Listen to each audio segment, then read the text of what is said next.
Mas o Keno, com a experiência que tem, ainda tem drible, 35 anos, a capacidade de...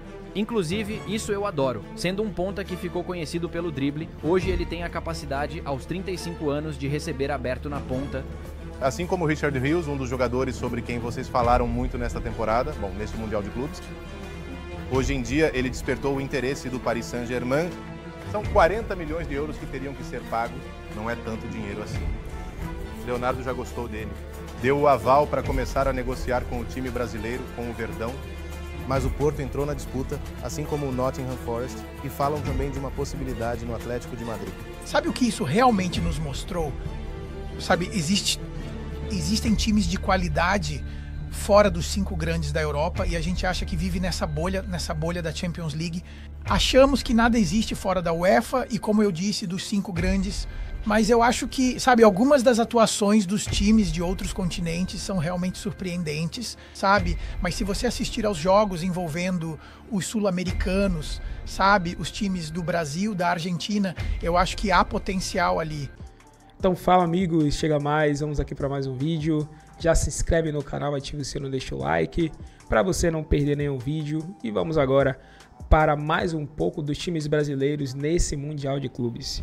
E o que está chamando muito a atenção, galera, da imprensa europeia é justamente o fato dos times brasileiros estarem liderando seus grupos. Todos estão liderando, estão jogando muita bola e está chamando a atenção porque eles estão conseguindo enfrentar todos os outros continentes, né, de uma forma muito interessante, ganhando jogos, principalmente contra times europeus. Então vamos ver aqui esse debate da imprensa europeia falando também sobre o jogo do Fluminense, né, que venceu, com golaço do Arias e muito mais, galera. Se inscreve aí no canal como já pedido. E também deixando claro que esse vídeo está dublado, como sempre, vocês sempre pedem vídeos assim. Então, estamos aqui com mais vídeos dublados de imprensa europeia. Vamos ver. O Fluminense, você falava sobre o Keno, entrou muito bem. As 2 substituições, bom, também o Everaldo entrou bem. O atacante que gera mais do que marca. Ou seja, é um 9 mais assistente do que finalizador, por assim dizer. Também entra o Nonato, que é quem marca. É que começa no 4-2-3-1, muda de 4-3-3, exatamente. De fato, os pilares do Fluminense de Diniz, campeão da Libertadores de 2023, estão jogando. Joga Hulk e Gucci. Ganso joga como meio-campista. Cano como atacante. E John Arias. Bom, John Arias, que é imutável, mas estou me referindo um pouco às variações da estreia. Cano arrebentou no Brasil jogando como atacante. Era o artilheiro máximo do Brasileirão. Faz 3 anos, não é? E na verdade, o pessoal do Flu já não estava satisfeito nem com o Ganso. O gol do Ulsan vem de uma perda do Ganso na entrada da área, ele tenta um calcanhar e aí o time adversário renasce. Seu coração se partiu ali. Sim, porque na verdade o Gaúcho tira ele no intervalo. Eu acho que ele já fica muito abalado. Porque ele, a primeira do jogo. Ganso já fica muito abalado no projeto, que eu acho que já não tem mais espaço para ele, e o time coreano melhora a partir disso. Mas eu concordo que o Fluminense deixa coisas boas. Acho que foi mais azar, mas é um dos times mais estáveis que eu já vi. Jogou melhor contra o Dortmund. Agora consegue a vitória. Tem 4 pontos. Esse Fluminense contra o Mamelodi, se antes de começar o torneio dissessem pode ser um dos 3 melhores jogos, a gente não teria acreditado. Hoje em dia é um jogo que... É um belo encerramento. É que o de hoje também. Você via a programação e dizia, não sei se Flu-San vai ser... Por causa do que o Ulsan deixou de fazer na primeira partida. Claro, porque tinha sido um dos mais fracos, me parece, daquela primeira rodada. E ninguém imaginava que o Mamelodi Sons fosse afundá-lo completamente. Depois também, se você procura sobre o Ulsan, sabe que normalmente é um time que joga em bloco médio, bloco baixo, e a partir daí se explica o que estão propondo agora. Mas a questão da gripe, eu acho que também é muito boa, porque mostra a variedade do elenco do Renato Gaúcho. Acima de tudo, acho que no meio-campo contra o Dortmund, gostei muito do Nonato, pois ele é um meio-campista mais avançado, porque tem o Hércules, que tem um nome fabuloso. Hércules, meio-campista, Martinelli. Meia de base, Nonato mais adiantado, muito perto de João Arias, e esse quadradinho geralmente traz coisas muito boas. Então acho que por aí passa muita coisa. O do Serna também me parece excelente, atacando em profundidade no primeiro tempo. E é por isso que me empolga o jogo do Keno quando entra, porque o Serna é muito mais jovem e, acima de tudo, acho que tem mais energia. Então eu pensava, ok, não está em um bom momento, mas pode continuar insistindo e, pela persistência, se recupera. Que revolução você tem aí? Mas o Keno, com a experiência que tem, ainda tem drible, 35 anos, a capacidade de... Inclusive, isso eu adoro. Sendo um ponta que ficou conhecido pelo drible, hoje ele tem a capacidade, aos 35 anos, de receber aberto na ponta, e acho que é aí que o Flu cresce, pausando o jogo. Aquela famosa recepção do ponta aberto que te dá pausa, o Keno fez, e depois ele também acelera com o drible, com o passe pra dentro, justamente com o centroavante, com o Everaldo, que também entra muito bem pra jogar de costas. Eu acho que aí é um grande diagnóstico do Renato, que acaba dando o passo à frente contra um time que ameaçou muito bem no espaço, isso sim, até que entrou no jogo, porque o Hussar teve dificuldade para entrar na partida. Eu dizia, do minuto 37 ao 45 foram 4 finalizações, e dessas 4 foi para o intervalo vencendo por 2-1. E que são 2 desconexões, porque também Silva e Freitas, que marca o terceiro Freitas. Uma dupla de zagueiros muito boa. Pelo menos por enquanto, estão se entendendo muito bem. O normal é que o Dortmund vença o Ulsan, que o Fluminense... Vamos ver o que acontece com o Mamelodi, mas eu acho que o Flu deveria ganhar. Sim, é favorito. Vai ser primeiro o Dortmund, segundo o Fluminense, não é? É o grupo listrado de que você estava falando? Sim, o grupo com o 11 listrado. Diferença de gols. Vai depender muito do saldo de gols. Tem mais 2 Flu, além de um Dortmund. Depende. Quantos você faz? Quanto cada um faz ao seu rival. E não descartamos um empate entre Mamelodi e Fluminense, porque aqui somos todos torcedores do Mamelodi. Olha, Cano, outro subutilizado na Liga MX. Leon and also the team of Pachuca. No Leão, acho que ele não foi tão mal. Não foi mal, mas depois perdeu a liberdade. A contratação pelo grupo Pachuca tinha boa intenção. Já temos o senhor Oscar Mendoza ao vivo. O Fluminense enfrentou a equipe sul-coreana, o Ulsan HD. O Sérgio disse que ficou satisfeito. Mas, Sérgio, por que você ficou satisfeito com o Fluminense? Se hoje em dia o que o futebol brasileiro demonstrou é que continua mais forte do que nunca e favorito neste Mundial de Clubes até o momento, isso sim. Do meu ponto de vista, é o time brasileiro que menos gostei neste Mundial de Clubes. Acho que esta partida era uma oportunidade para dar um passo à frente, mostrar que pode estar em um nível acima do Dortmund. Tenho essa dúvida, mas acho que deveriam ter mostrado um futebol mais atraente. É verdade que, por conta das individualidades, conseguiram vencer esta partida, já que o USA no CD, com todo o respeito, caso algum sul-coreano esteja nos assistindo, não é um time de grande nível. E eu gostei muito mesmo. Na verdade, acho que no primeiro tempo foram superiores, impondo o seu jogo ao Fluminense. E se quiserem, vamos dar uma olhada nas escalações para ver a diferença de preço, ou melhor dizendo, de valor, entre essas duas equipes. Na verdade, é bastante grande. O Fluminense também não é um time com valor de mercado como os times europeus, mas gira em torno de 100.082,65 contra os 15 do Lux em HD. Que bom. Aí estão os jogadores. Eu não conhecia nenhum antes de começar este Mundial de Clubes, mas há jogadores bastante válidos. Por exemplo, gostei muito do Borjanic, o meio-campista, e no Fluminense, obviamente, temos o Thiago Silva, um craque mundial, Martim Lenhas e Hércules no meio-campo também deram bastante jogo. Ganso, jogador mítico, Sangue Espanhola e Arias, que foi um dos destaques da partida.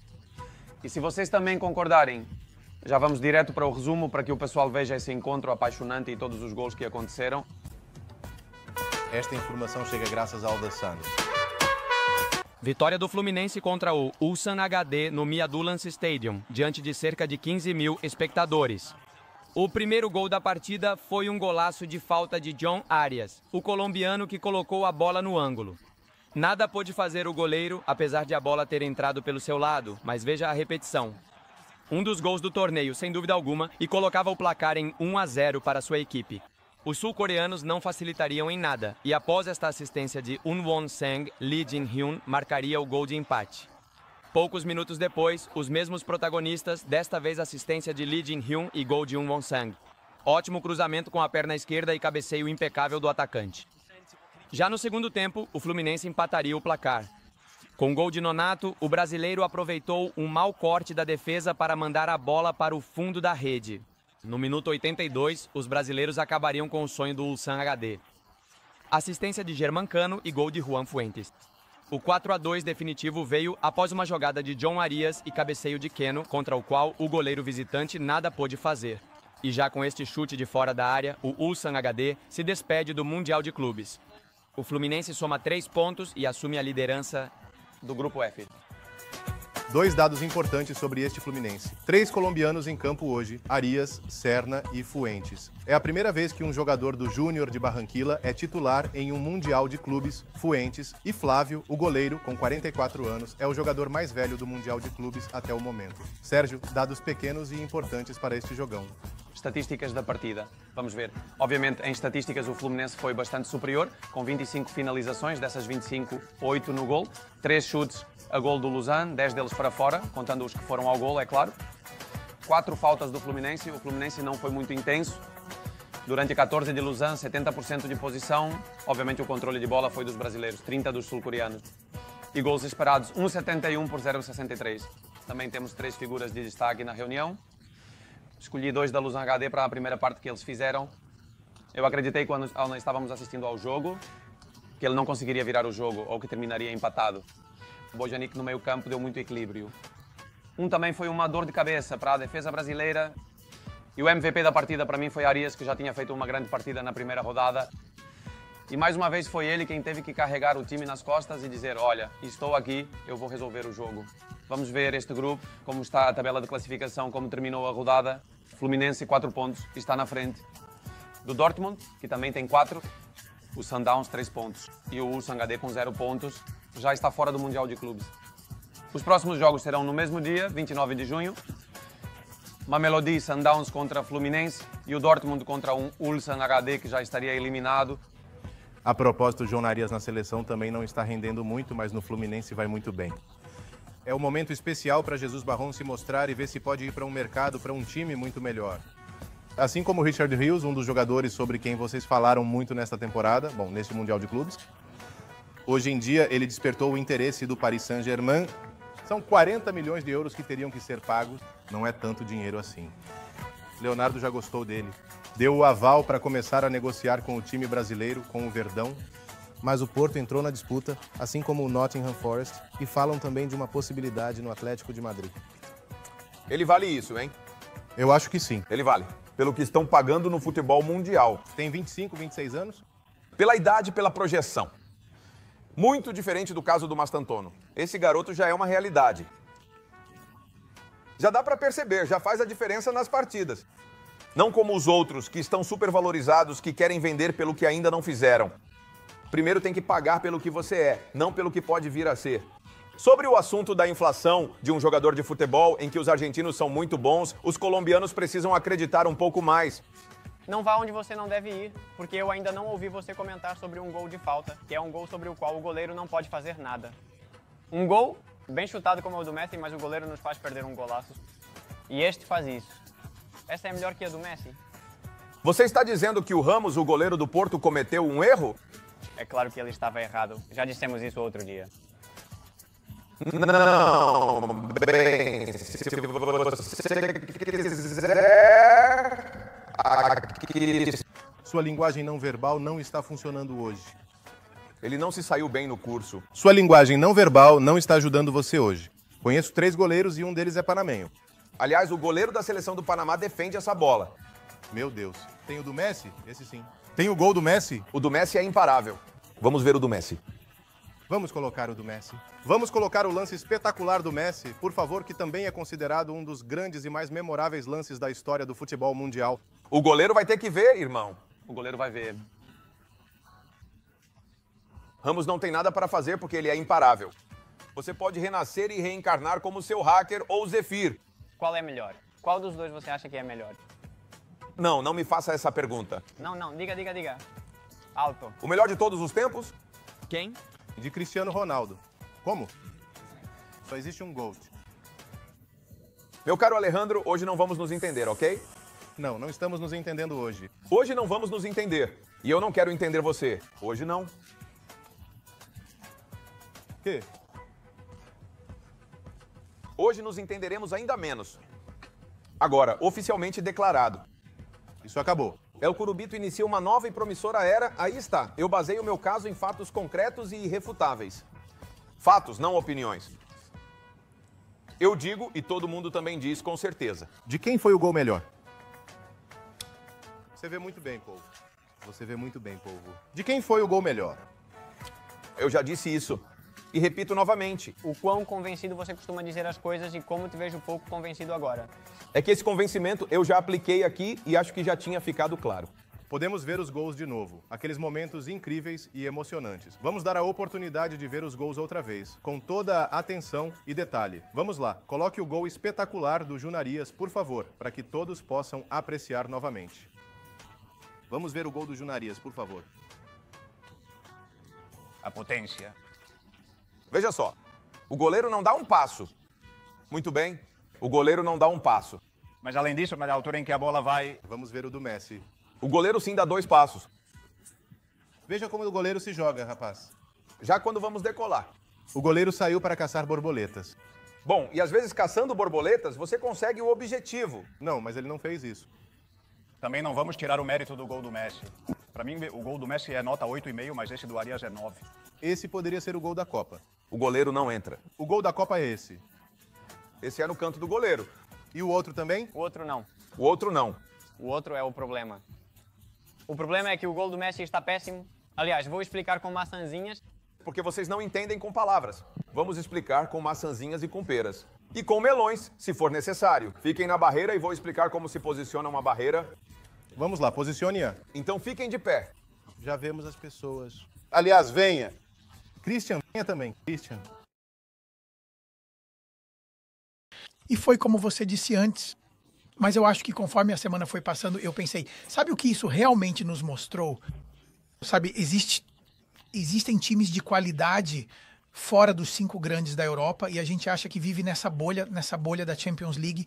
Achamos que nada existe fora da UEFA e, como eu disse, dos 5 grandes. Mas eu acho que, sabe, algumas das atuações dos times de outros continentes são realmente surpreendentes. Você viu o Real Madrid, Al Hilal? Fiquei realmente impressionado com eles. Não tinha certeza se deveriam, eles gastaram uma boa grana. Mas você assiste aquele time e pensa que eles causariam problemas para alguns dos seus times.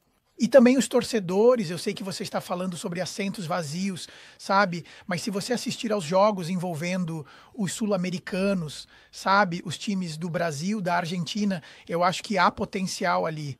Obviamente é preciso, tem que haver mudanças. O calendário, os jogadores estão exaustos. Então, quando deveríamos jogar? Será que a temporada doméstica deveria terminar mais cedo? Será que a nova temporada deveria começar mais tarde? Isso talvez significaria eliminar alguns jogos.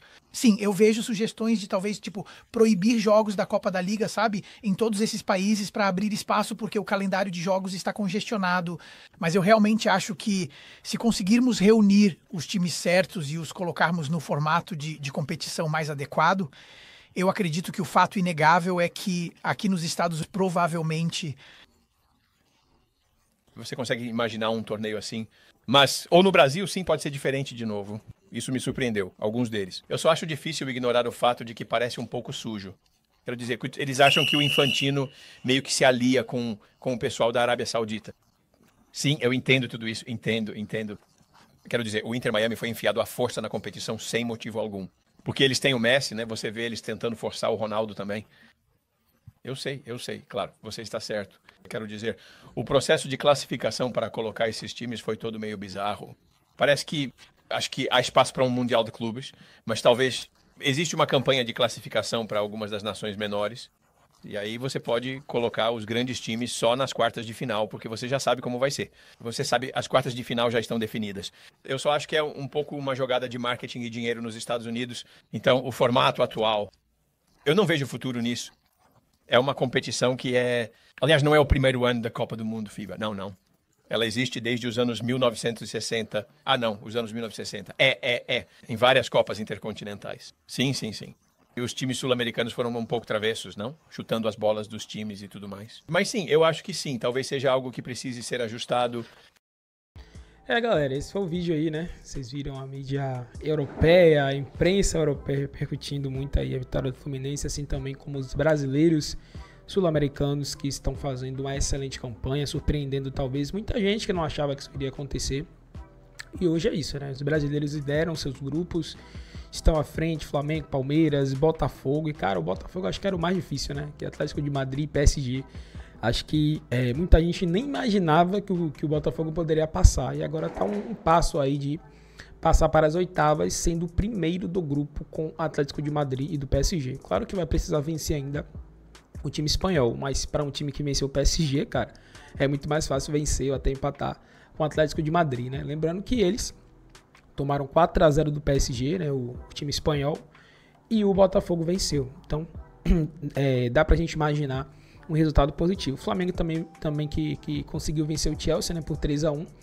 Conseguiu vencer também o Esperance e agora vai enfrentar o time Los Angeles, né, para poder continuar como o líder, e isso está claramente deixando muita gente impressionada porque os times brasileiros estão conseguindo. Eu acho também interessante um jogo, né, que terá agora, que será Palmeiras e o time do Miami, que é o time do Messi. E acho que vai ser interessante a gente ver, né, o Palmeiras enfrentando esse time, que era um time também que era muito contestado, aí todo mundo achava que não ia fazer muita coisa, e já conseguiu empatar e vencer o Porto com o Messi. Então, pelo menos eu tô muito interessado de ver esse confronto aí de Inter Miami e Palmeiras. E já o Fluminense, né, teve um empate contra o Borussia, jogando muito bem, né, jogando melhor que o Borussia, e teve também agora essa vitória contra o time do Ulsan, né, de virada, jogando muito bem também, com o golaço do Arias, e a gente fica na expectativa, né, de esperar que as próximas rodadas possam se consagrar, né, se concretizar a liderança dos times brasileiros. Mas até aqui, cara, tá muito bom a gente ver esses times brasileiros jogando bem, fazendo bonito, né, pro Brasil, e obviamente deixa os torcedores brasileiros contentes, né? Como eu sempre digo aqui, eu sempre torço para times brasileiros, e é bom é bom ver essa união, né, de várias pessoas, de muitos que torcem para outros times, para times rivais, e ainda assim torcem para o Flamengo, torcem para o Palmeiras, torcem para vários times que estão participando. Pelo menos eu fico muito feliz quando eu vejo isso. No mais, galera, esse foi o vídeo, agradecemos a vocês, tamo junto, e até o próximo vídeo, né? Tchau.